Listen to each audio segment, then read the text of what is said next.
అనంత మహాలక్ష్మి పద్మనాభ స్వామి ఆలయంలో శుక్రవార పూజలు. దుబ్బాక మండలం చేర్వాపూర్ అనంత మహాలక్ష్మి పద్మనాభ స్వామి ఆలయంలో శుక్రవార పూజలు నిర్వహించారు. ఆలయంలో నిర్యాచనలతో పాటు ప్రతి శుక్రవారం విశేష పూజలు, భజనలు నిర్వహిస్తుంటారు.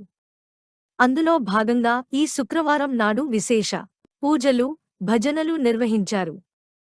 అనంతరం అన్న ప్రసాద వితరణ కార్యక్రమాన్ని చేపట్టారు.